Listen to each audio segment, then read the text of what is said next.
Hello, ladies and gentlemen. I'm Bob Keyser. This is the Son of Man Urantia Project. Today's episode is Chapter 60, Final Warnings. After the farewell talk to the 11 apostles at the Last Supper, Jesus chatted with his friends, and they all remembered many of their experiences. At last it was beginning to dawn on these Galileans that their friend and teacher was going to leave them. But while their hope grasped at the promise that, after a little while, he would return, they were prone to forget that his return visit would also only be for a short while. Many of the apostles and disciples really thought that this promise to return for a short season, that short interval between resurrection and his ascension to heaven, meant that Jesus was just going away for a brief visit with his Father, which after some time he would return to establish the kingdom. This interpretation satisfied both their preconceived beliefs and their most passionate hope. Since their lifelong beliefs and greatest hope were in agreement, they found a way to interpret Jesus' words to fit. After they had all had a good time to visit with one another and let Jesus' words sink in, Jesus again called them to order. Now he was going to give them their final warnings. Last words of comfort. When the 11 apostles had taken their seats, Jesus stood and said, "As long as I am with you in the flesh, I can be but one person in your midst, or in the entire world.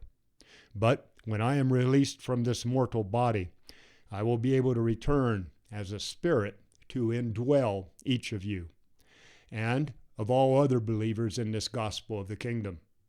In this way, the Son of Man will become a spiritual incarnation in the souls of all true believers. When I have returned to live in you and work through you, I can better lead you on through this life and guide you through the many different worlds of your future life in the heaven of heavens. Life in the Father's eternal creation is not an endless rest of idleness and selfish ease. It is rather an endless progression of growing in grace, truth, and glory. Each of the many, many worlds in my Father's house is a stopping place, a planet designed to prepare you for the next one ahead. And so will the children of light go out from glory to glory until they attain the divine goal, that status where they are spiritually perfected, just like the Father is perfect in all things. If you want to follow after me when I leave you, put forth your best effort to live according to the spirit of my teachings and with the ideal of my life, doing my Father's will. Do this instead of trying to imitate my natural life as I have been required to live it in this world. The Father sent me into this world, but only a few of you have chosen to fully receive me. I will pour out my Spirit on all flesh, but all men will not choose to receive this new teacher as the soul's guide and counselor. But those that do receive him will be cleansed, comforted, and enlightened. And this Spirit of truth will then, in them, become a living well springing up into eternal life. And now, as I am about to leave you, I want to speak words of comfort. Peace I leave with you, my peace I give to you. I offer these gifts not as the world gives, by measure. Instead, I give each of you all you can receive. Do not let your heart worry, neither let it be afraid. I have overcome the world, and in me you will all triumph through faith. I have warned you that the Son of Man will be killed, but I assure you that I will come back before I go to the Father, even though it will only be for a little while. And after I have risen to the Father, I will send a new teacher to be with you, to live in your very hearts. And when you see all of this come to pass, do not be discouraged, but rather believe, just as if you knew it all beforehand. I have loved you with a great affection, and I would not leave you, but it is the Father's will. My hour has come. Do not doubt any of what I am saying, even after you are scattered abroad by persecution and are downcast with sadness. When you feel that you are alone in the world, I will know of your isolation, just like when you are scattered across the world, leaving the Son of Man in the hands of his enemies, you will know of mine. But I am never alone. The Father is always with me. Even at such a time, I will pray for you. And all of these things have I told you, that you might have peace and have it more abundantly. In this world you will have tribulation, but be of good cheer. I have triumphed in the world and shown you the way to eternal joy and everlasting service. Jesus gives peace to those who do the will of God, but not the same as the joys and satisfactions of this material world. Unbelieving fatalist and materialist can hope to enjoy only two kinds of peace and soul comfort. They must either be Stoics with steadfast resolution, determined to face the inevitable and to endure the worst, or they must be optimists, ever indulging that hope that springs eternal in the human heart, uselessly longing for a peace that never comes. A certain amount of both Stoicism and optimism are helpful when living a life on earth, but neither has anything to do with that superb peace that the Son of God gives his friends in the flesh. The peace that Michael gives his children on earth is that very peace that filled his own soul when he himself lived the mortal life in the flesh on this very world. The Jesus peace is the joy and satisfaction of a God-knowing person who has achieved the triumph of fully learning how to do the will of God while living the mortal life in the flesh. The peace in Jesus' mind was founded on an absolute human faith in the Divine Father's wise and sympathetic care. Jesus had trouble on earth. He has even been falsely called the man of sorrows. But in and through all of these experiences, he was comforted by the confidence that his life's purpose was proceeding according to his Father's will. Jesus was determined, persistent, and completely devoted to accomplishing his mission. But he was not an unfeeling and calloused Stoic. He always looked for life's joy, but he was not a blind and self-deceived optimist. Jesus knew everything that was going to happen to him, and he was unafraid. After he had given this peace to each of his followers, he could always say, "Do not let your heart be troubled, neither let it be afraid." Jesus' peace, then, is the peace of a son who fully believes that his eternal life is safely in the care of an all-wise, all-loving, and all-powerful Spirit Father. And this indeed is a peace that cannot be understood by mortal mind, but can only be fully enjoyed by the believing human heart. Farewell, personal warning. Jesus had given his farewell instructions and final warnings to the apostles as a group, and now he said goodbye to each individually and gave each a word of personal advice along with his parting blessing. The apostles were still seated around the table like when they had first sat down to the Last Supper. And as Jesus went around the table talking to them, each man in turn stood up.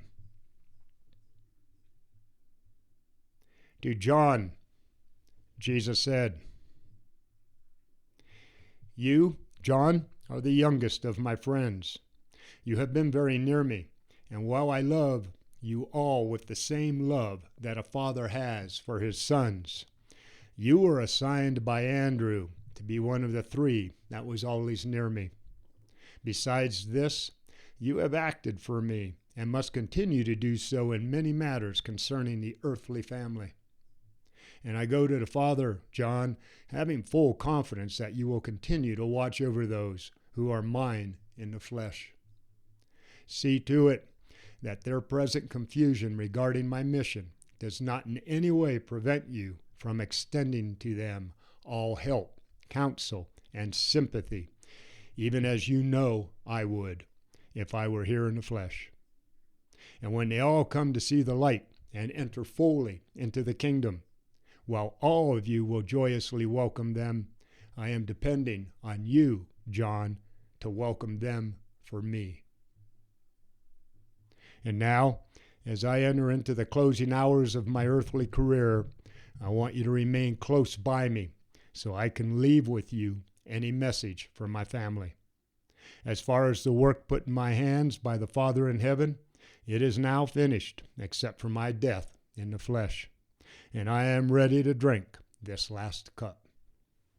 But as for the responsibilities left to me by my earthly father, Joseph, while I have taken care of these during my life, I must now depend on you to act for me in all of these matters.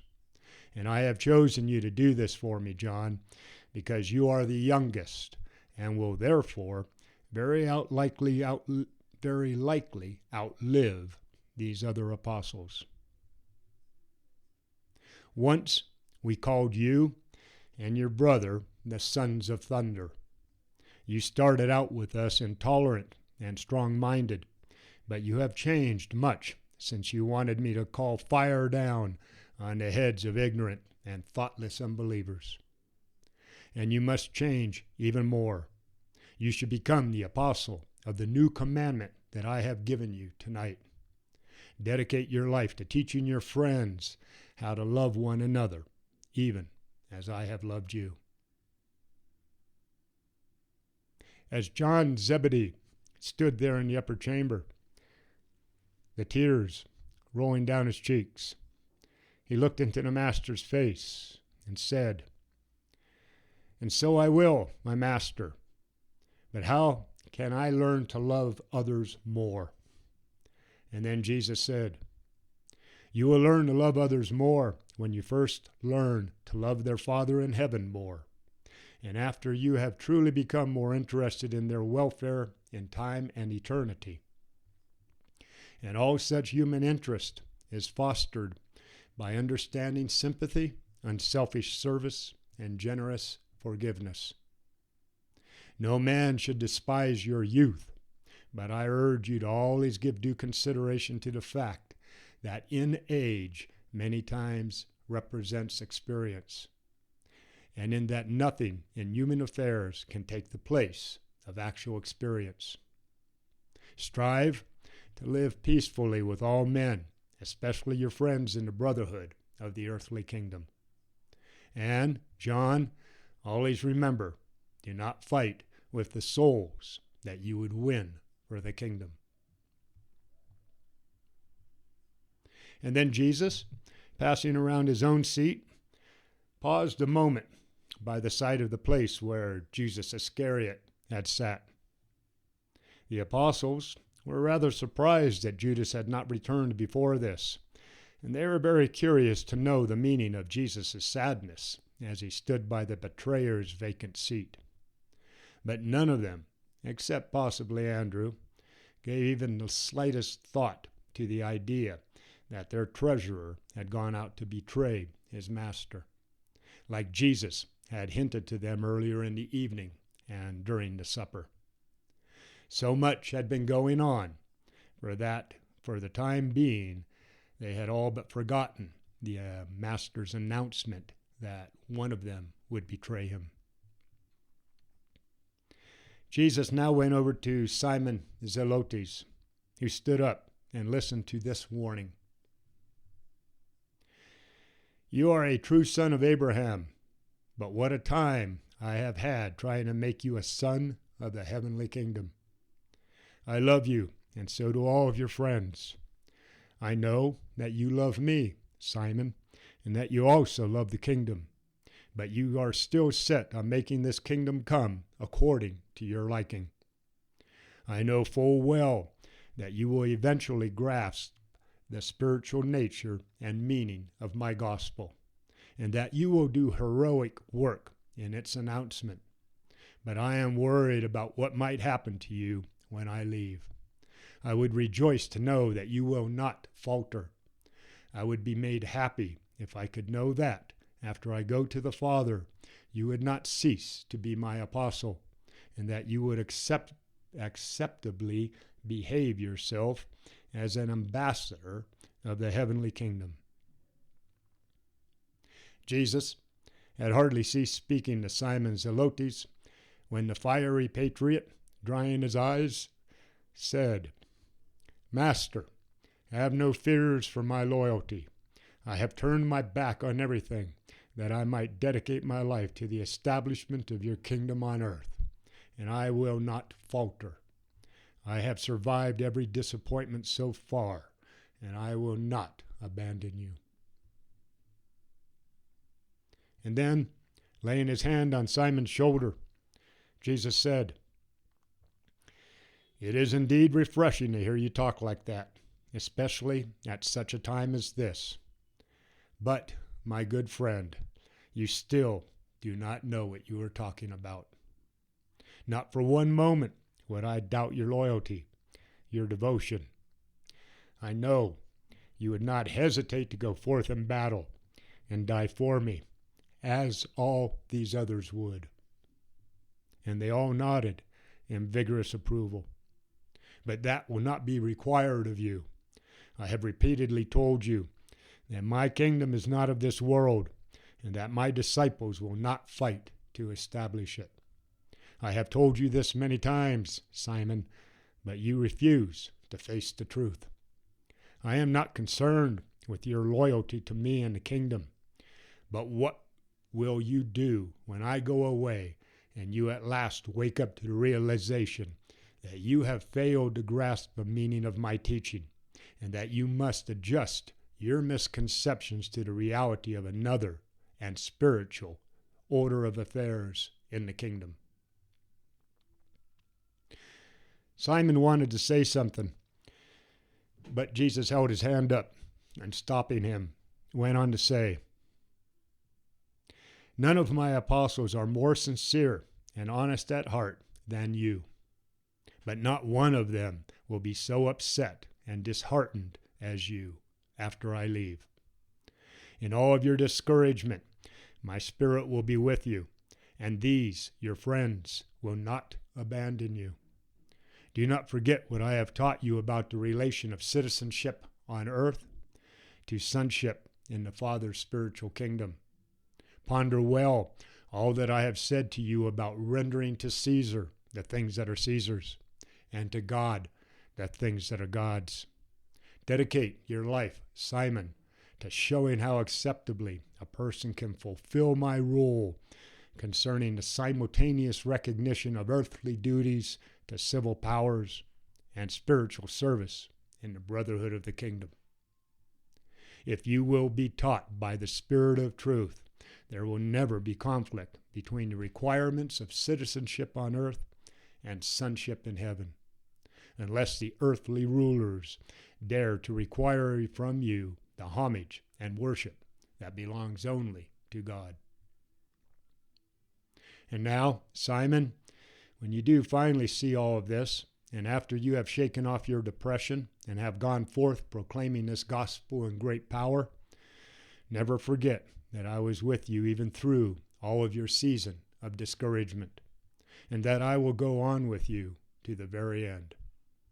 You will always be my apostle, and after you become willing to see by the eye of the Spirit and more fully yield your will to the will of the Father in heaven, you will then return to labor as my ambassador, and no one will take away from you the authority that I have awarded you, because of your slowness of comprehending the truths I have taught you.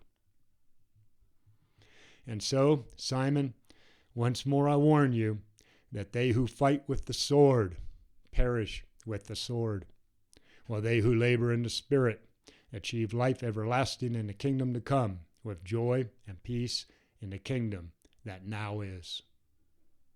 And when the work given to your hands is finished on earth, you, Simon, will sit down with me in the kingdom over there. You will really see the kingdom you have longed for, but not in this life. Continue to believe in me and in what I have revealed to you, and you will receive the gift of eternal life. When Jesus had finished speaking to Simon Zelotes, he stepped over to Matthew and said, "No longer will it be on you to provide for the apostles' treasury. Soon, very soon, you will all be scattered. You will not be permitted to enjoy the comforting and sustaining association of even one of your friends. As you go onward preaching this gospel of the kingdom, you will have to find for yourselves new friends.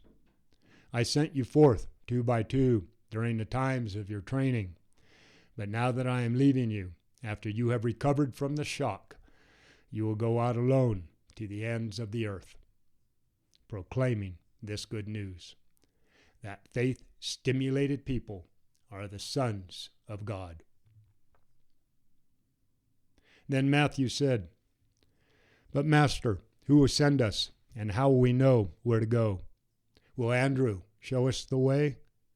And Jesus answered, "No, Levi, Andrew will not direct you in the announcing of the gospel. He will, indeed, continue as your friend and counselor until that day when the new teacher comes, and then will the Spirit of truth lead each of you abroad to labor for the extension of the kingdom. Many changes have come over you since that day in the customs house when you first set out to follow me, but many more must come before you will be able to see the vision of a brotherhood in which Gentile sits alongside Jew as friend.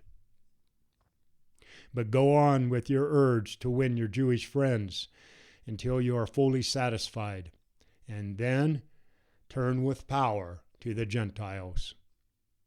One thing you may be certain of: you have won the affection and confidence of your friends. They all love you." And then all 10 of them showed their agreement with what Jesus said. "I know a lot about your labors, anxieties, and sacrifices to keep the treasury full that your friends do not know about. And I am rejoiced that, though he who carried the bag is absent, the tax-collecting ambassador is here at my farewell gathering with the messengers of the kingdom. I pray that you may see the meaning of my teaching with the eyes of the Spirit.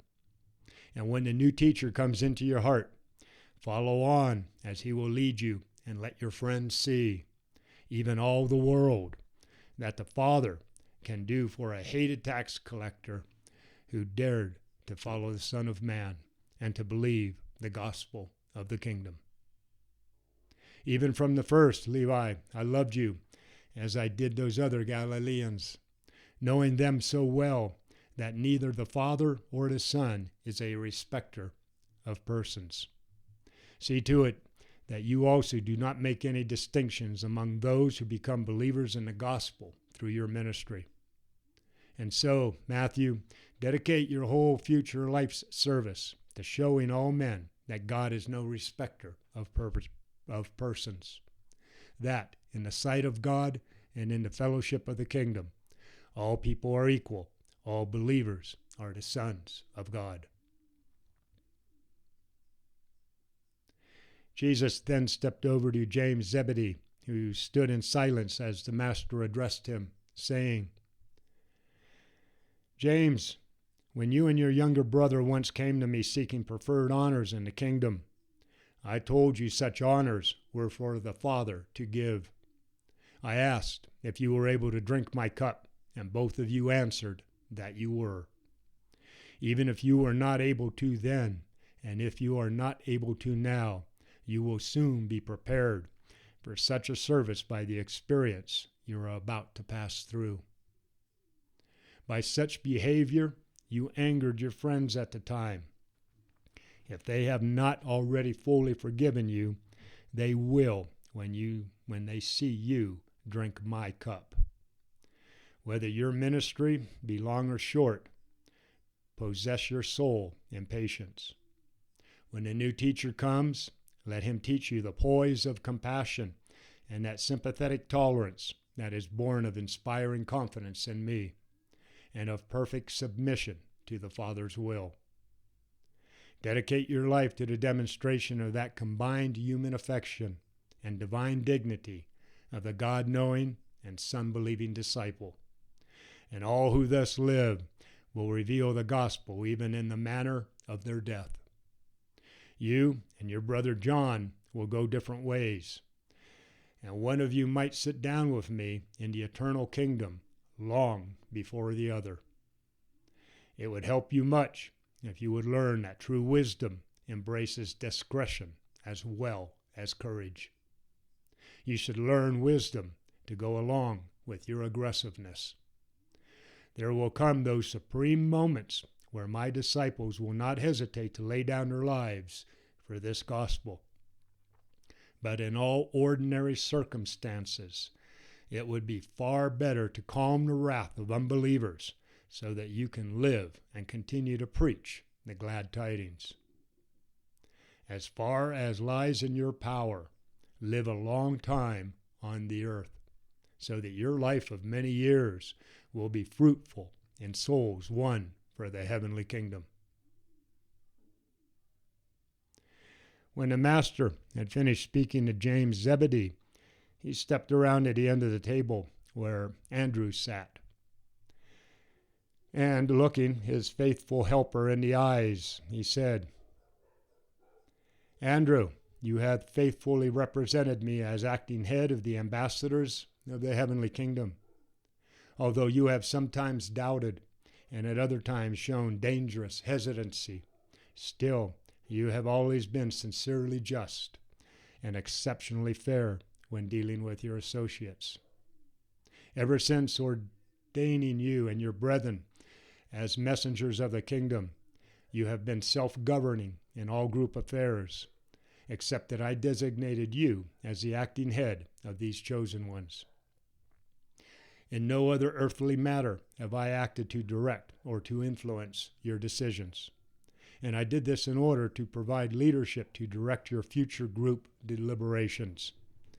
In my universe and in my Father's universe of universes, our brethren sons are dealt with as individuals in all their spiritual relations, but in all group relations, we always provide definite leadership. Our kingdom is a realm of order, and where two or more will creatures act in cooperation, there is always provided leadership.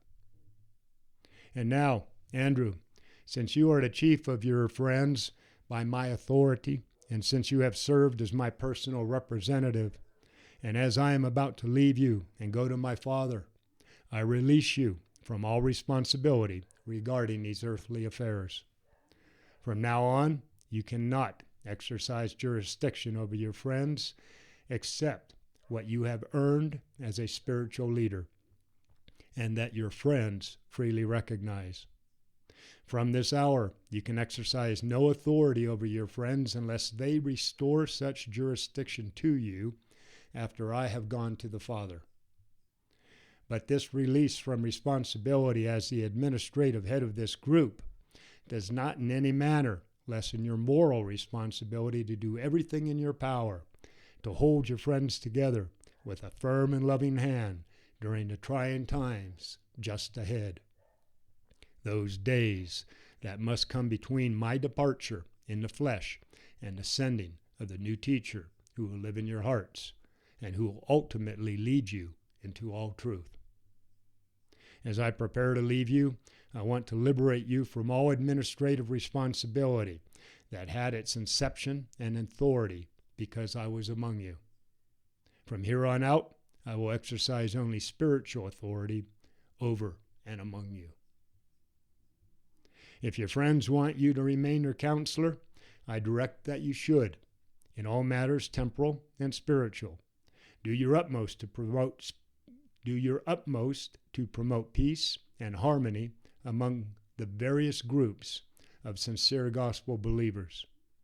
Dedicate the remainder of your life to promoting the practical aspects of brotherly love among your brethren. Be kind to my brothers in the flesh when they come fully to believe in the gospel.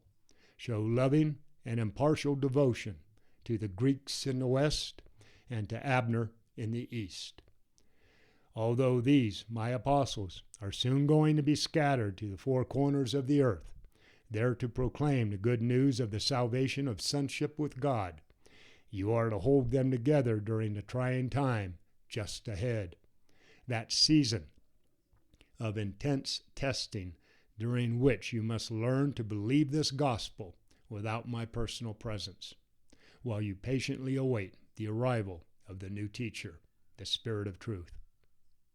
And so, Andrew, though it may not fall to you to do the great works as seen by men, be content to be the teacher and counselor of those who do such great things.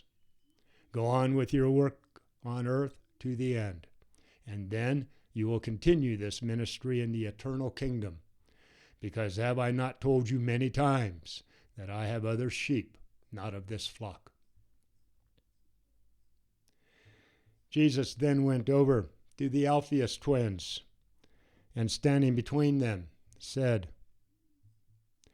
My little children, you are one of the three groups of brothers who chose to follow after me. All 6 of you have done well to work in peace with your own flesh and blood, but none have done better than you. Hard times are just ahead of us. You may not understand all that will happen to you and your friends, but never doubt that you were once called to work for the kingdom. For some time, there will be no crowds to manage, but do not become discouraged. When your life work is finished, I will receive you on high, where in glory you will tell of your salvation to the seraphic host and to crowds of the high sons of God. Dedicate your lives to the enhancement of commonplace work. Show all men on earth and the angels in heaven how cheerfully and courageously mortals can, after having been called to work for a season in the special service of God, return to their work of former days.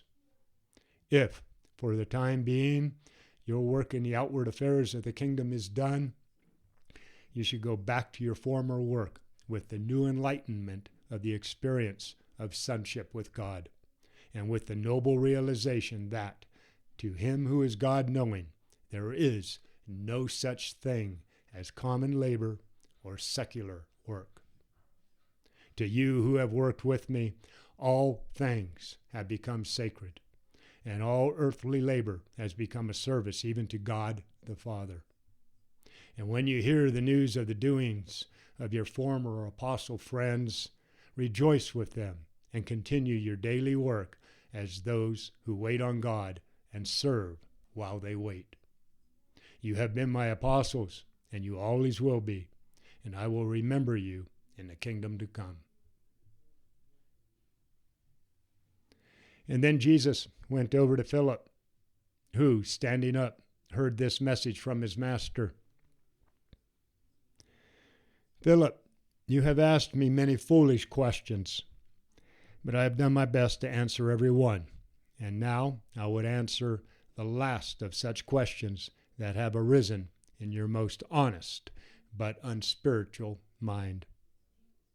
All the time I have been coming around toward you, have you been saying to yourself, what will I do if the Master goes away and leaves us alone in the world? All you of little faith, and yet you have almost as much as many of your friends. You have been a good steward, Philip. You failed us only a few times, and one of those failures we used to manifest the Father's glory. Your office of stewardship is about over. You must soon more fully do the work you were called to do, the preaching of this gospel of the kingdom. Philip, you have always wanted to be shown, and very soon you will see great things. Far better that you had seen all of this by faith. But since you were sincere, even in your material sightedness, you will live to see my words fulfilled. And then, when you are blessed with spiritual vision, go forth to do your work, dedicating your life to the cause of leading humanity to search for God and to seek eternal realities with the eye of spiritual faith and not with the eyes of the material mind.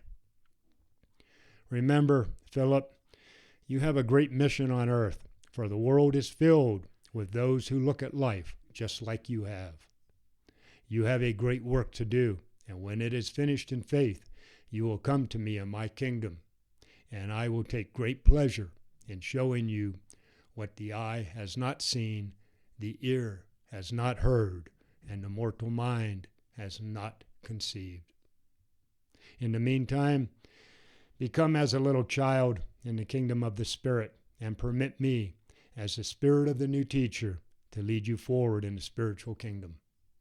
And in this way I will be able to do much for you that I was not able to do when I stayed with you as a mortal of the realm. And always remember, Philip, he who has seen me has seen the Father. Then the master went over to Nathanael. As Nathanael stood up, Jesus motioned him to be seated, and sitting down by his side, said, Nathanael, you have learned to live above prejudice and to practice increased tolerance since you became my apostle. But there is much more for you to learn. You have been a blessing to your fellows in that they have always been cautioned by your consistent sincerity. When I have gone, it may be that your frankness will interfere with your getting along well with your friends, both old and new. You should learn that the expression of even a good thought has to be tempered in accordance with the intellectual and spiritual ability of the listener. Sincerity does best in the work of the kingdom when it is wedded to tact. If you could learn to work with your friends, you might accomplish more permanent things. But if you find yourself going off looking for people who think like you do, in that case, dedicate your life to proving that the God-knowing disciple can become a kingdom builder even when he is alone in the world and completely isolated from his fellow believers. I know you will be faithful until the end, and I will someday welcome you into the enlarged service of my kingdom on high. Then Nathanael asked Jesus, I have listened to your lessons ever since you first called me to the service of this kingdom, but I honestly cannot understand the full meaning of all that you tell us. I do not know what to expect next, and I think most of my friends are likewise confused, but they hesitate to confess it. Can you help me? Jesus, putting his hand on Nathanael's shoulder, said, My friend, it is not strange that you should encounter confusion in trying to understand the meaning of my spiritual lessons, since you are so handicapped by your preconceptions of Jewish tradition, and so confused constantly trying to interpret my gospel according to the teachings of the scribes and Pharisees. I have taught you much by word of mouth, and I have lived my life among you. I have done all that can be done to enlighten your minds and liberate your souls. And what you have not been able to get from my lessons and my life, you must now prepare to get at the hand of that master of all teachers, actual experience.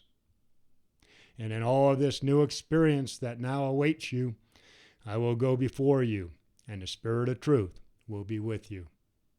Fear not, what you now fail to understand, the new teacher, when he has come, will reveal to you throughout the remainder of your life on earth, and on through your training in eternity.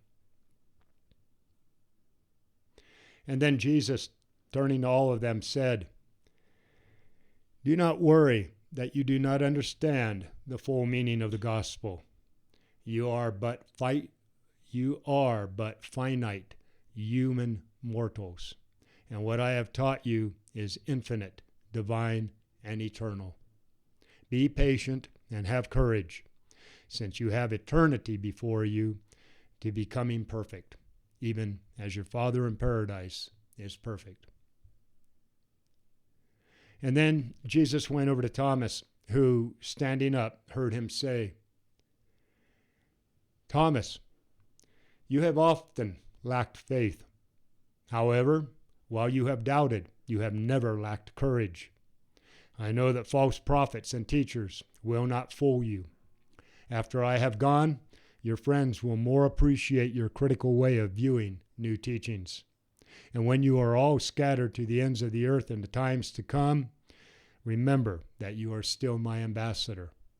Dedicate your life to the great work of showing how man's critical material mind can triumph over the inertia of intellectual doubt when shown living truth in the experience of spirit-born men and women who yield the fruits of the Spirit in their lives, and who love one another, even as I have loved you. Thomas, I am glad you joined us, and I know, after a short period of confusion, you will go on in service of the kingdom. Your doubts have confused your friends, but they have never troubled me. I have confidence in you, and I will go before you, even to the utmost parts of the earth." Then the Master went over to Simon Peter, who stood up as Jesus spoke to him. "Peter, I know you love me, and that you will dedicate your life to the public announcement of this gospel to Jew and Gentile. But I am troubled that your years of such close friendship with me have not done more to help you to think before you speak. What experience must you pass through before you will learn to set a guard on your tongue? How much trouble have you made for us by your thoughtless words, by your arrogant self-confidence? And you are set to make much more trouble for yourself if you do not master this weakness. You know that your friends love you in spite of this frailty, and you should also know that this shortcoming in no way weakens my love for you. But it does lessen your usefulness and never ceases to make trouble for you. But you will indeed get great help from the experience that you will pass through this very night. And what I now say to you, Simon Peter, I in the same way say to all your friends here with us. This night you will all be in great danger of stumbling over me. You know it is written, the shepherd will be smitten, and the sheep will be scattered abroad. When I am absent, there is great danger that some of you will give in to doubts and stumble because of what befalls me. But I promise you, now that I will come back to you in a little while, and then I will go before you into Galilee.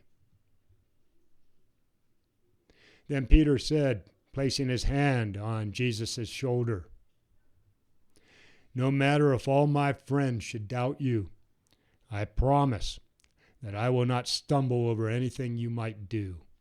I will go with you, and if I need to, die for you.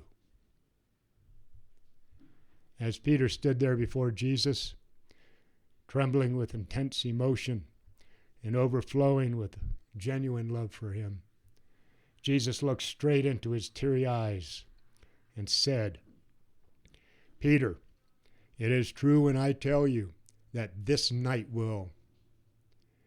Peter, it is true when I tell you that this night you will have denied me 3 or 4 times before the cock even crows. And because of this, what you have failed to learn from peaceful friendship with me, you will learn through much trouble and sadness. And after you have really learned this needed lesson, You should strengthen your friends and go on living a life dedicated to preaching this gospel. Though you may be thrown into prison and maybe follow me in paying the supreme price of loving service in the building of the Father's kingdom. But remember my promise. When I am raised up, I will stay with you for a short while before I go to the Father. And even this night I will ask the Father that he strengthens each of you for what you must now so soon pass through. I love you all with the love that the Father loves me, and because of that, you should from now on love one another, even as I have loved you. And then, after singing a hymn, they left for the camp on the Mount of Olives. All right, everyone, that's it for chapter 60. Final warnings. Coming up next is chapter 61, in Gethsemane. Defend liberty. Protect those kids. Serve man for the sake of God. We got this, people. Godspeed. Bobby Keyser, out here.